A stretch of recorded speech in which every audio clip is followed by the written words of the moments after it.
बुंदेलखंडी है, चमक उठी सन 57 में बोतल बार पुरानी थी, तो बुंदेले हर बोलों के मोह हमने सुनी कहानी थी, खूब लड़ी मर्दानी वो तो झांसी वाली रानी थी। वेरी गुड मॉर्निंग एवरीवन, मेरा नाम है विनोद और एक और नई वीडियो में स्वागत है। तो भैया ये हमारा खजुराहो ट्रिप का नेक्स्ट डे है और अभी हम हैं होटल के अंदर ही। और जाने से पहले एक बार और दिखा देता हूँ ये होटल कैसी थी। रूम तो ठीक ठाक था, बहुत ही सस्ते रेट में मिली। और देखो पहले यहाँ से कुछ ऐसा रूम है, ये हमें 2 बेड मिल गए थे यहाँ पे। और बाहर काफ़ी बढ़िया नज़ारा है यहाँ पे। पीछे वाला गेट खोलते हैं ना तो ये गार्डन मिलता है। ये देखो योगा क्लास वगैरह वगैरह काफ़ी सारी चीज़ें हैं। ये एसी है। तो अभी हम लोग जा रहे हैं होटल छोड़कर। ओके, गाड़ी की चाबी उठा लेते हैं। और ये मास्क, इसकी आवश्यकता तो नहीं पड़ रही यहाँ पे क्योंकि कोई नहीं पहने हम लोगों के अलावा। चलो डॉक्टर साहब, छटाई कर रहा हूँ। अच्छा बढ़िया है। पानी की बोतल अपनी, गाड़ी की चाबी मैंने ले ली है। और कुछ तो अंदर इसमें नहीं। तो ये यहाँ का इंटीरियर है। काफ़ी बड़ी होटल है, इतनी बड़ी भी नहीं है, मतलब 2 स्टोरी है। ये सीढ़ियाँ गई हैं। हमारे पास कौन सा रूम 212 आंगन है ये होटल का। और हमारे डॉक्टर साहब सामान लेके जा रहे हैं काफ़ी सारा।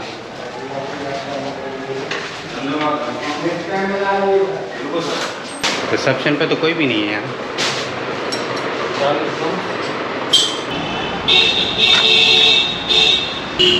भैया होटल छोड़ के और नाश्ता करने के लिए आए हैं बाज़ार में। और यहाँ पे मुश्किल से एक होटल मिली है, अभी तक बनेगा यहाँ पे वेट कर रहे हैं। भाई ने ऑर्डर कर दिया है, बनाएंगे फिर हम खाएंगे, उसके बाद मंदिर जाएंगे। सेल्फियाँ चल रही हैं जो एक इधर भी डॉक्टर साहब कुछ गहन चिंतन में है। तो ये बने रहना। वीडियो पसंद आए तो लाइक कर देना, चैनल पर नए हो सब्सक्राइब कर दो, इंस्टाग्राम पे फॉलो कर लो, विनोद_प्रजापति21 आईडी है। और ये जो ट्रिप कुछ खास होने वाला है, यहाँ के बाद जाएंगे हम पन्ना नेशनल पार्क।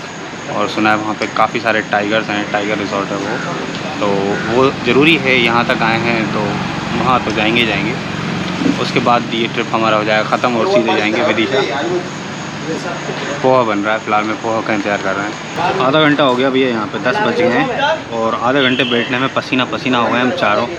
यहाँ पे गर्मी कुछ ज़्यादा ही है, मतलब और नॉर्मल जो विदिशा भोपाल में जो होती है ना उससे बहुत ज़्यादा है। तो देख लेना भैया। बाकी पोहा और जलेबी का नाश्ता हो गया है, चाय पी ली है। अब इसके बाद हम जाएंगे सीधा मंदिर, तो बने रहो। चलो आप लोगों का सब टेंपल घूमना हो गया? नहीं, अब जा रहे हैं। गाइड का काम करते मंदिर बनाना था। 3 पार्टों में आपके मंदिर हैं, 2 पार्टों में आप लोगों का गाड़ी चला जाता है, 1 पार्ट पैदल घूमना होता है। ये पॉइंट है यहाँ पे जो घूमने वाले हैं। ये शायद वेस्टर्न ग्रुप है, ईस्टर्न ग्रुप है, सदर्न ग्रुप है। ये वामन अवतार पूरे भारत में एक है जिसमें 16 श्रृंगार 72 कलाएँ हैं। ब्रह्मा मंदिर वर्ल्ड में पुष्कर राजस्थान में दूसरा यहाँ है। जवाई अपना काम शास्त्र में कलाग में जाना जाता है। ये है दूल्हा दुल्हन फर्स्ट नाइट के बारे में जाना जाता है जिसमें 1101 शिवलिंग एक ही शिवलिंग में है। खजुराहो की सबसे बड़ी प्रतिमा चतुर्भुज है, ये खुदाई से निकला है। इन सभी मंदिरों पे आपका गाड़ी जाता है, पूरा गाड़ी से साइट सीइंग करते हैं। तो जो कलाकृति उसको छुपाया हुआ है, जैसे आप परिवार के साथ आते हैं तो उसको छुपाया हुआ, उसको पूरा हम लोग शीशे से रोशनी लगा के पूरा एक्सप्लेन करेंगे। लास्ट में आपकी गाड़ी यहाँ लग जाएगी। यहाँ मतंगेश्वर पूरे भारत में आपका एक ही मंदिर है, पूजा वाला 18 फुट ऊंचा शिवलिंग जिसके दर्शन होते हैं।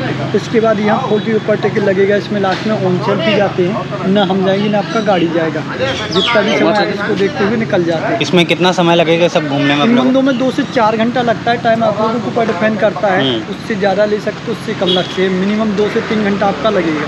अच्छा, तो 2-2.5 घंटे समथिंग हम आपके साथ में रहेंगे। 1 घंटा करीब आपको पैदल स्वयं घूमना पड़ता है। ठीक है। अपना कितना हुआ? 490 490 रुपये से 1 से 4 आदमी तक के बीच में 1600 रुपये है। और ये मंदिर नहीं है, हम आपसे कह रहे हैं ना कि ये मंदिर है, इनमें किसी में पूजा नहीं होता, किसी में वो नहीं। ये कला आर्ट की नगरी है। यहाँ जो इतिहास मिलेगा वो आपको भारत के किसी कोने में नहीं मिलेगा। इन मंदिरों में धर्म, अर्थ, काम और मोक्ष, बाहर कामदेव, अंदर महादेव। एक मंदिर घूम लीजिए, उसका कोई चार्ज नहीं लेंगे। 1 रुपया नहीं लेते, अपना पैसा उस चीज़ का लेते हैं। दे देंगे 400 का, ठीक है। बढ़िया कार है वो, कार में चलो खुश हो जाना तो 500 कर देना। नहीं वो 400 कर देंगे। तो भैया हमने एक गाइड किया है जो कि हमें एक्सप्लेन करते चलेंगे और क्या क्या इतिहास है मंदिरों का, वो भी ज़रूरी है। डॉक्टर साहब ये सामने शिवसागर, ध्यान से सुनना। इसी समय वेदी हुआ करती थी जिसमें रहतों द्वारा हवन और पूजन होता था। क्या है शिव सागर? लेक। अच्छा। खजुराहो भारत के जो 25 शहर है उसमें से आइकॉनिक सिटी में आ गया है। तो इसका पानी बंद कर दिया गया है और पंपों के द्वारा निकाला जा रहा है। इसमें पूरा इस तरीके से पत्थर लग कर इस पूरी सफाई होकर इसमें टाइल्स लगना है। हाँ। और वो सामने देख रहे हैं कैफेटेरिया बनना है। इसमें बोट डल जाएगी। जब तक आपका ऑर्डर होगा, जब तक आपको नाव से घुमाया जाएगा, इसके बाद फिर आपका जो ऑर्डर हो जाएगा फिर उस टापू पर बैठ करके आपका जो भी स्वल्पाहार होगा। अच्छा। यहाँ से आपकी गाड़ियाँ जाएंगी, एक छोटी ट्रेन चल रही है। तो बहुत सुंदर तरीके से काम चल रहा है। मतलब आने वाले फ्यूचर में और अच्छा दिखेगा ये। 2 से 3 सालों में बहुत सुंदर हो जाएगा। वो तो अभी कोरोना काल से 2 साल से काम बंद पड़ा है। अच्छा। खजुराहो के जितने भी मंदिर बने हुए हैं सभी 9 से 12वीं शताब्दी के बीच में बने हैं, जो चंदेल राजाओं की धरोहर है। यहाँ पर चंदेल राजाओं ने जो मंदिरों का निर्माण किया हुआ है वो राजा चंद्रवर्मन के द्वारा किया हुआ है। इनकी माँ का नाम था हेमावती, पिता थे चंद्रलोक के राजा चंद्रदेव। अपने उदयपुर के जो मंदिर है ना भैया, गाइड में उदय क्या नाम लिखते हैं आप? परशुराम तिवारी सर। हाँ तो तिवारी जी, आपने नाम सुना होगा। हमारे यहाँ विदिशा जिले में एक उदयपुर का मंदिर है। जी सर। सेम टू सेम, मतलब पूरा मिलता है इससे। हाँ, जो बनावट है वो लगभग ऐसी मतलब है। बिल्कुल 100%। ये देखो आप, बिल्कुल वो आपको समथिंग एक जैसी डिजाइन मिलेगी देखने के लिए। तो इनकी माँ का नाम था हेमावती, पिता थे चंद्रलोक के राजा चंद्रदेव। हेमावती नाम की जो कन्या थी वो इतनी सुंदर थी कि ग्रीष्म ऋतु के समय जैसे शाम के टाइम अपने महल में घूमने के लिए जाती है तो पीछे साइड एक सरोवर बना है। यदि आप लोगों ने कालिंजर देखा हो तो उस सरोवर में अपनी काया को देख करके स्वयं कामाकर्षित होती है और धीरे धीरे अपने वस्त्रों को उतार करके निर्वस्त्र होकर के उसमें स्नान करती है। स्नान करने के पश्चात जब वो सरोवर के बाहर निकलती है तब कभी उसकी सुंदरता का वर्णन करता है कि नहाने के बाद जो इंसान की बॉडी के ऊपर पानी की बूंद रहती है वो उसकी सुंदरता के कारण ऐसे महसूस होती है मानो ये मोती हैं। हंस हमेशा मोती चुनता है, इसलिए उसके पीछे लग जाता है कि मोती कब नीचे गिरो, कब मैं इनको चुन लूँ। हेमावती धीरे धीरे कदमों में आगे बढ़ती है और जैसे पानी की बूंद नीचे गिरते समाप्त हो जाती है, उसकी सुंदरता देख करके चंद्रलोक का राजा मोहित होता है, प्रकट होता है, हेमावती के साथ आलिंगन करता है और जैसे वो अपने लोग जाने के लिए आज्ञा मांगता है, क्योंकि ब्रह्म मुहूर्त में चंद्रमा को धरती पे अवतरित रहने की आज्ञा नहीं है, इसलिए वो कहता कि हे प्रिय, अब मैं अपने लोग जाना चाहता हूँ, कृपया मुझे आज्ञा दें। तब हेमावती कहती कि मैं एक अविवाहित कन्या हूँ, अविवाहित कन्या के साथ संभोग करना पाप कहलाता है और मैं आपको श्राप देती हूँ। तब चंद्रमा एक वरदान देता कि मेरे बीड़ से आपके गर्भ से जो पुत्र पैदा होगा वो महान तेजस्वी होगा, जो तुम्हारा मेरा नाम जग में रोशन करेगा, और वो अपने चंद्रलोक चला जाता है। हेमावती लज्जा के मारे वहाँ से भाग के आती है और यहाँ से 30 किलोमीटर जो केन नदी के नाम से जानी जाती है। अपने भारत में जो केन नदी है वो 2 ही चीज़ों से मानी जाती है। पन्ना का जो डायमंड मिलेगा वो आपको भारत को दूसरी जगह ऐसा कहीं नहीं मिलेगा, और पत्थर, यहाँ का पत्थर पूरे भारत में सप्लाई होता है। तो वहाँ पे निवास स्थान बनाने के पश्चात वो एक तेजस्वी पुत्र को जन्म देती है जिसका नाम रखा था सर्वप्रथम चंद्रवर्मन। चंद्रमा का नाम जोटे चंद्रवर्मन होती ठाकुर में जात। तो इतना तेजस्वी होता कि 12 साल की उम्र में सबसे पहले एक ही लाठी से बब्बरी शेर को मारता है। इसके बाद भगवान उसको प्रसन्न होकर के पारस पत्थर देते हैं जिससे धन संपदा इत्यादि का राजा होता है। तो सबसे पहले वो कालिंजर के ऊपर आक्रमण करता है, क्योंकि वहाँ पे जो कलचुरी राजाओं का राज हो गया था। तो आज भी इतिहास के पन्नों पे कालिंजर का नाम कलचुरी है। तो जैसे ये उनके ऊपर विजय प्राप्त करते हैं तो उसका नाम करते हैं परिवर्तन। जो काल के समान दुश्मनों को सीना जर्जर कर दे उसे हम कालिंजर कहते हैं। इसके पश्चात चंदेल राजा खजुराहो में शिकार खेलने के लिए आया करते थे।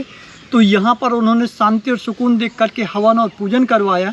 जैसे वो यहाँ से जाने लगे तो उनके गुरु ने कहा कि आपने इतना विशाल यज्ञ किया, अब ऐसा कुछ करिए कि उन्हीं के साथ आपका भी नाम जुड़ जाए।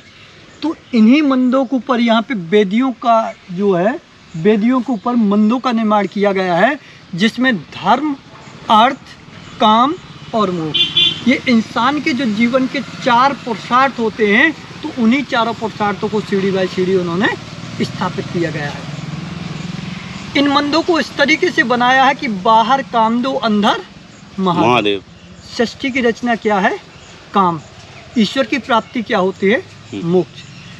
मोक्ष की परिभाषा में लोग कई प्रकार की जो है चर्चाएं करते हैं कि मोक्ष क्या है, लेकिन जब मंदिर के अंदर चलेंगे हम आपको सीधे शब्दों में बताएंगे कि मोक्ष का अर्थ होता है जहाँ पे आपको परम आनंद की अनुभूति होती हो, उसे हम मोक्ष कहते हैं। बाकी लोग कहते हैं कि मरने के बाद अच्छा जन्म मिलेगा।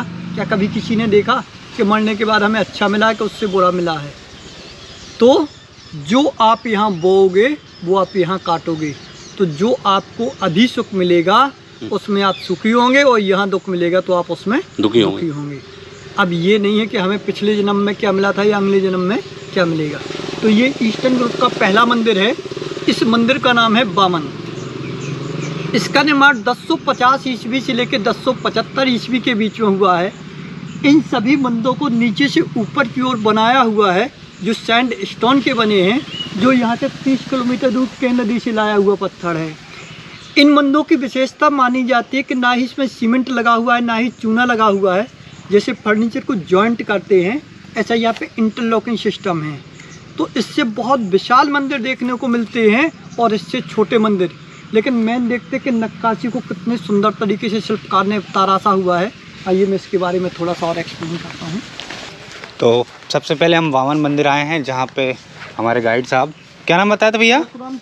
परशुराम तिवारी जी हमें एक्सप्लेन कर रहे हैं इसके बारे में, और बहुत ही डिटेल जानकारी दी इन्होंने हमें।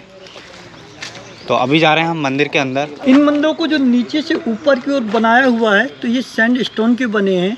इन मंदिरों को इस तरीके से बनाया है कि जहाँ पे आप मंदिर देखते हैं वहाँ पे वेदियाँ हुआ करती थी। इस चबूतरे पे बैठ कर के राजा लोग हवन और पूजन करते थे, प्रजाजन यहाँ पे खड़ी होती थी।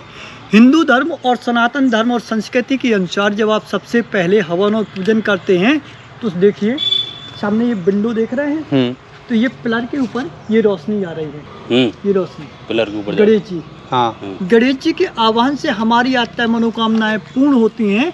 सर्वप्रथम गणेश जी को सबसे ऊपर टॉप पे देखिए नारियल है, कलश है, छोटा चक्र है, उसके नीचे बड़ा चक्र है, जिसमें नक्काशी नहीं है, पूरा नया पत्थर लगा है, और नक्काशी वाला पूरा पुराना पत्थर दिखाया हुआ है। मिडिल में एक एनिमल्स देखते हैं जिसका नाम ड्रैगन है। ये चंदेल राजों का मेन चिन्ह माना गया है, इसलिए खजुराहो के प्रत्येक बंदों में दर्शाया गया है ड्रैगन। हाँ, ये राइट में जैसे पूरे ब्रह्मांड की रचना की जाती है, पूरे ब्रह्मांड की रचना की हुई है। तो एक नांगर शैली के मंदिर बने हैं रथा आकार के, जहाँ से हम प्रवेश करते उसे मुख मंडप कहते हैं। बाहरी दीवार पर जो एलिफेंट है ये अंतराल है, जिसके ऊपर आप ड्रैगन देखते हो उसे महामंडप कहते हैं। जिसके ऊपर संपूर्ण कलश है उसे गर्भगृह कहा गया। तो इंसान के जो जीवन के चारों पुरुषार्थों को मंदिर पर स्थापित किया गया है, धर्म, अर्थ, काम और मोक्ष। तो सबसे पहले आप इस मंदिर में आप देखेंगे धर्म और अर्थ। ये जो बाहर की जो संरचना है, ये दीवार बनी, इसके अंदर तो आप बोल रहे हैं कि कुछ नहीं किया है, इसमें तो किया है, बीच में दिख रहा है सीमेंट या चूना टाइप का कुछ। ये एक्चुअल में मंदिरों का निर्माण जो है 6th सेंचुरी से खजुराहो का हुआ है, जिसमें सबसे पहले 64 योगिनी मंदिर का निर्माण हुआ था। तो इनकी जिन मंदिरों के पत्थरों की हालत जर्जर हो चुकी है, उसके बीच में अभी मसाला इसलिए भरा गया है ताकि ये, अच्छा, ये बाद में अभी किया है? ये पूरा आप देखते हैं जो रिपेयर हुआ है, अच्छा, वो टोटली अभी आपको पूरा दिखेगा। बाकी जब आप मंदिर पे जाएंगे आपको कोई जॉइंट नहीं मिलेगा, कोई सीमेंट नहीं मिलेगा, अच्छा, कोई आपको इंटरलॉकिंग सिस्टम, इसकी हालत को बनाए रखने के लिए किया है ना? जो भी पत्थर हल्का सा वो हो गया है, उसको उन्होंने जो है फिर रिपेयर किया। 1 मिनट भैया, 1000 साल। यहाँ पर भी पूरी डिटेल लिखी हुई है वामन मंदिर की, 1050 से 1075 ईस्वी में। आप चाहें तो पॉज करके पढ़ सकते हैं। ये हिंदी में है और ये इंग्लिश में है। अब चल रहे हैं मंदिर के अंदर, जो कि हमारे गाइड साहब काफ़ी डिटेल में जानकारी दे रहे हैं। ये देखिए भाई साहब मंदिर की खूबसूरती। पिलर के ऊपर जो आप देखते हैं ये 4 हैंड वाले लटके हुए दिखाई देते हैं, ये है कीचक। कीचक कीचक महाभारत में विराट की नगरी में रहता था, जो राजा विराट का साला था, जो पांडव की पत्नी थी पांचाली, उसके ऊपर आसक्त हो गया था। तो भीम ने इसको स्त्री रूप में मारा, इसलिए इसको मोक्ष प्राप्त नहीं हुआ। तो कहते कि आज उल्टा लटका है, कई कंट्रोवर्सी इसके सिर के ऊपर रखा है। तो दुनिया में बुराई कितनी शक्तिशाली क्यों ना हो, लेकिन जीत हमेशा अच्छाई की होती है। इसी के बगल पे बैकुंठ रूप में भगवान विष्णु हैं, इसी के बगल पे गणेश जी, जिसके आवाहन से हमारी यात्राएं मनोकामनाएं पूर्ण होती हैं। अब ये जरूर है कि इंग्लिश नाम ड्रैगन है, हिंदी नाम शार्दूल है। ये बीच में है ना, जो बीच में जानवर मिलेगा ये वाला। ये और ये कीचक प्रत्येक मंदिरों में आपको सबसे ज़्यादा देखने को मिलते हैं। तो ये मन का प्रतीक है। एक घोड़े पे बैठा हुआ सवार दिखाई देता, दूसरा डंडे से वार करते हुए व्यक्ति दिखाया गया है। तो मुझे एक चीज़ समझ में नहीं आई कि ये जानवर और ये कीचक को बार बार क्यों दिखाया है चंदेल राजाओं ने, है ना।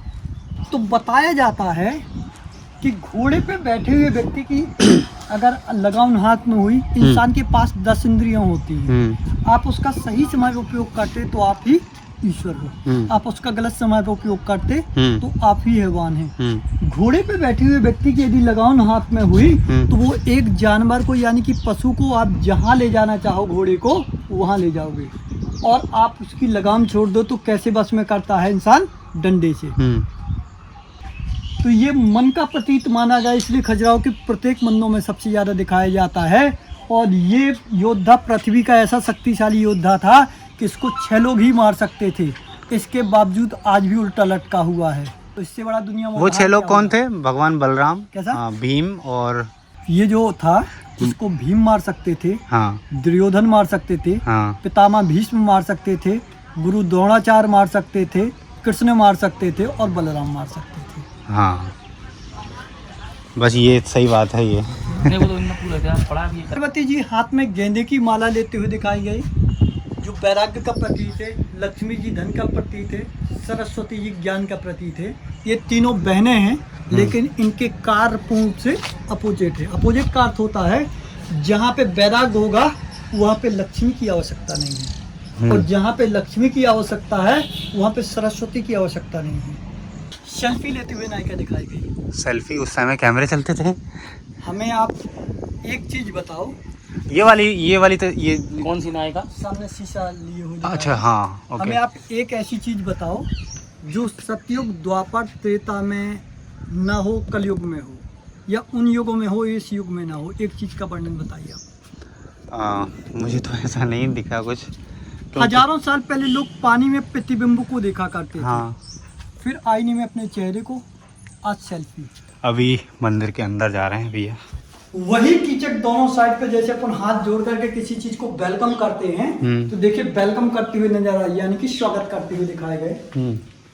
एक साइड राजा बैठा करते थे, दूसरी साइड रानी बैठा करती थी। दोनों साइड नीचे पे म्यूजिक सेंटर वाले, गाने बजाने वाले बैठा करते थे। आज जिस स्पॉट पे आप लोग खड़े हुए हो, किसी समय अप्सराएं डांस किया करते थे। तो राजा रानी में इतना अधिक प्रेम हुआ करता था कि एक दूसरे का चेहरा देख कर ही लुत्फ उठाते थे।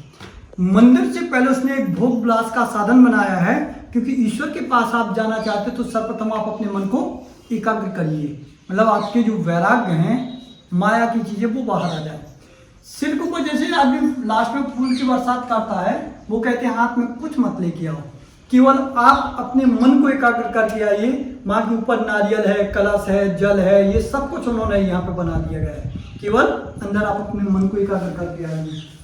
ब्रह्मा, विष्णु और महेश ये त्रिदो रक्षाकारी देवता होते हैं, इसलिए खजुराहो के प्रत्येक मंदिरों में दिखाए जाते हैं। मिडिल में सरस्वती जी, लेफ्ट में लक्ष्मी जी।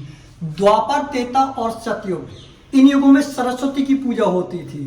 अगर भगवान को भी कह दिया कि जाओ तुम्हारा ऐसा होगा, तो भगवान भी पनिशमेंट के लिए तैयार रहता था। समय कितनी बार परिवर्तित होता है, पहले सुबह थी, फिर दोपहर हुई, फिर शाम हुई, फिर रात हुई, फिर अर्ध रात। तो आज कलयुग में लक्ष्मी जी की सबसे ज़्यादा पूजा होती है। जहाँ पे गांधी की गड्डियों को फेंको, दुनिया का कोई भी काम देख लो। गंगा जिसका वाहन मगर है, यमुना जिसका वाहन कछुआ है। तो गंगा और यमुना से इंसान स्वच्छ और पवित्र होकर के नर को प्रवेश करता है। जय और विजय दो द्वारपाल हैं।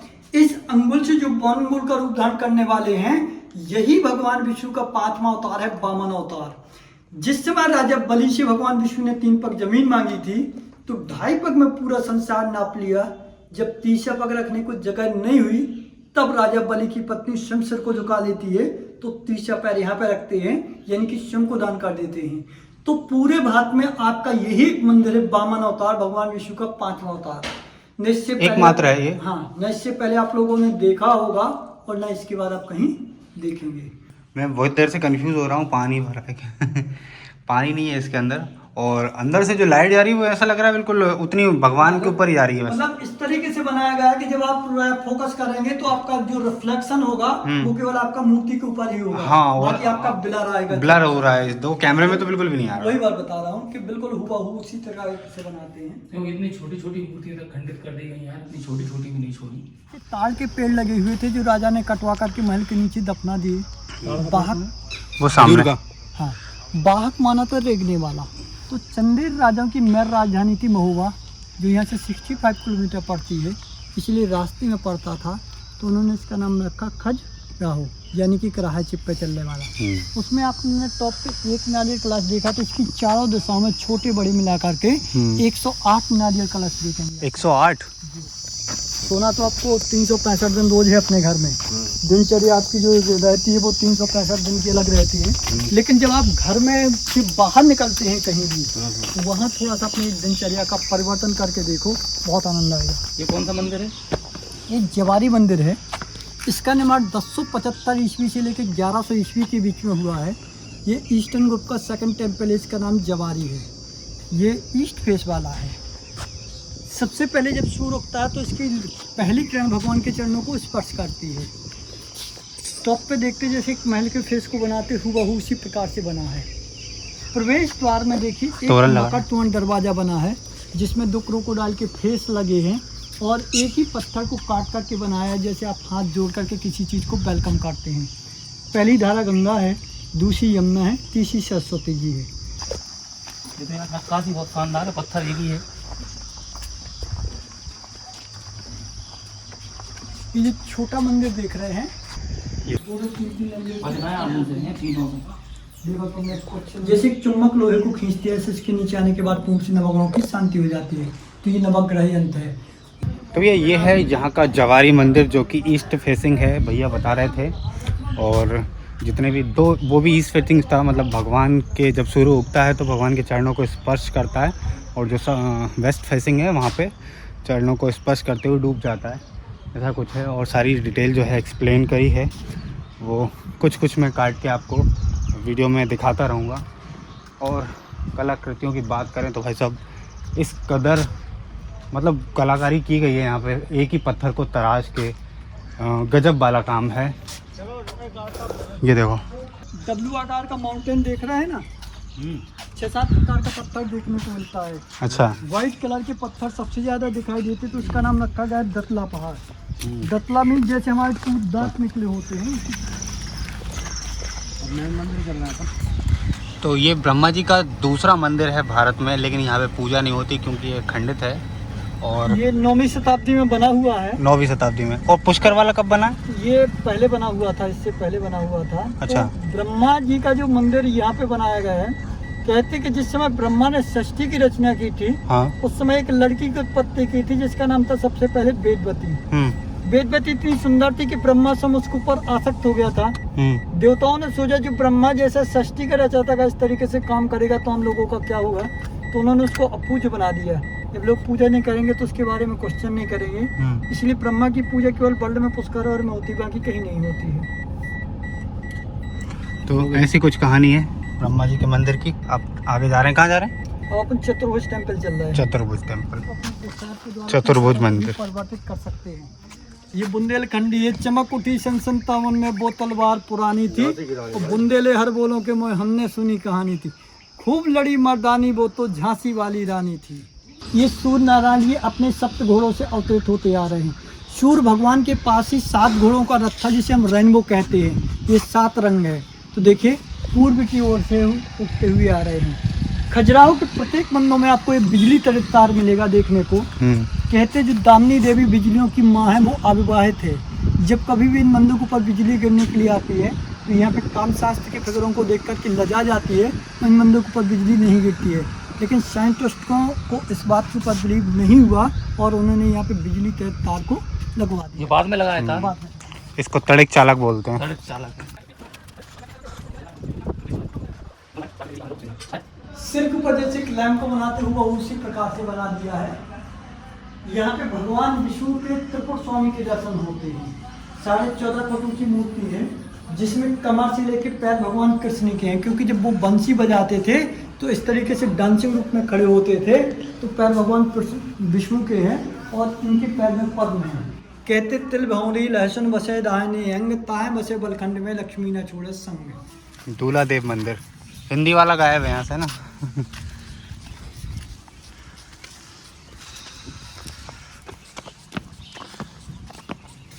लेकिन पानी बॉडी पे जब जाना चाहिए जब पसीना सूख जाए। बिल्कुल। फिर आप 10 घंटा उसमें नहाओ, कोई दिक्कत नहीं। गार्ड बना ना कमरे से छोड़ चल।